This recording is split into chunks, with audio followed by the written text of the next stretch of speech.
Welcome to the Mindset Ponderings episode number 1. I will start off the series with talking about mindset. So what is mindset? I would like you to ask yourself that question as well. Have a think about what mindset is and let me know in the comments what you thought about and what you think mindset is. So what is mindset from a mindset coach's perspective? I actually read this book. It is called The Brave Athlete, Calm the Fuck Down and Rise to the Occasion by Simon Marshall and Leslie Patterson. And they give a very good explanation of how our brains work, which kind of encompasses what mindset is. So the way they explained it, you basically have 3 parts to your brain. You have a chimp brain, you have a professor brain, and you have a computer brain. The chimp brain is situated at the back of our heads, very close to the stem here. And if you look at the side kind of view of the brain, almost looks like we have a brain here that developed another huge part of the brain on top of it. So the chimp brain is that small brain here. It's at the very back and it has a load of neurotransmitters. They start firing when it comes to either protecting us or when it comes to having to instantaneously react to some sort of a stimulus from the outside. So if it's anything to do with fear, if it's anything to do with danger, if it's anything to do with a very strong memory that you had, anything anxiety related, anything depression related, it's the part of the brain that makes you feel all the emotions very, very quickly. The chimp brain is very, very fast. It is mega fast to react. That's why it's there, because it's gonna save our asses when it comes to difficult situations, difficult and dangerous situations. And very often you will end up in a situation where you wanna do something that you feel like is right, but you will have to combat the chimp brain to be able to actually do what is right. Because your chimp brain works on instinct and it works on motor memory. Bad habits, for example, that would be your chimp brain telling you you need to continue doing those because that is your comfort space, that is your comfortable area. So you have to keep doing them. And the urge to keep doing that is very, very powerful. That is where the professor brain comes in. The professor brain is essentially what makes you, you. This is the area of the brain that allows you to perceive in your own special way.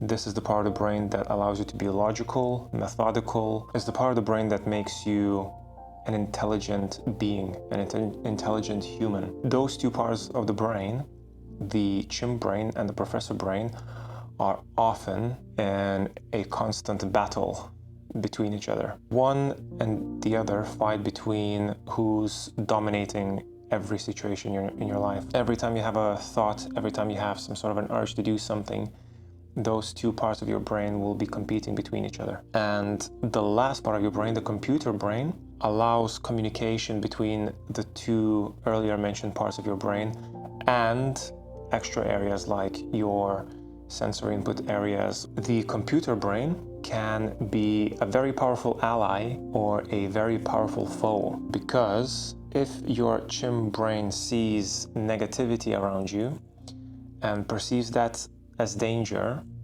your computer brain will try to reinforce that with other stimuli and other neurotransmitters in your body. If your professor brain is the one that's the dominant part of your brain, then your computer brain will reinforce that using other stimuli and other neurotransmitters.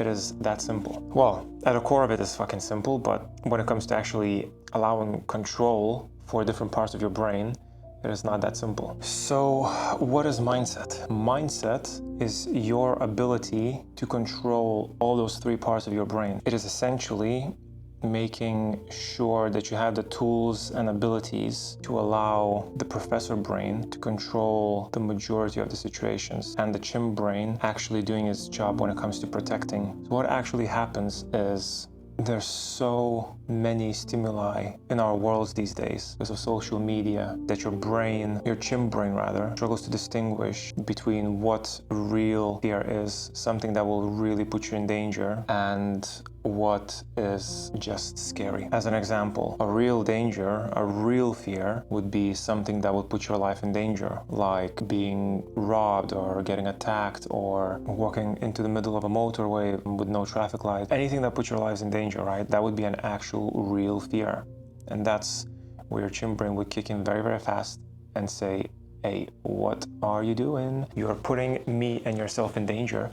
Please fucking stop this right now. But the problem is that because of social media, these days, we see things like speaking in front of people as danger because we're not used to it. We fear judgment. We fear having a lot of people's eyes on ourselves. We fear making mistakes. We fear failure. All of these things will not put our life in danger. All of these things are just scary, which is fair enough. It is okay to be scared because those things are what gets us out of our comfort zone. And the only way you will grow is getting out of your comfort zone. So there's a big distinguishing factor between what fear is and what being scared is. Real fear is something that will actually put you in danger, and fake fear, which is feeling scared, is false evidence appearing real. It is literally false evidence that you think very strongly to be true, like people judging you, or the fact that you will fail is absolutely going to ruin your life. It is not true. If you think about it logically, it is so unlikely to happen. If you look at viral content, for example, the amount of negative comments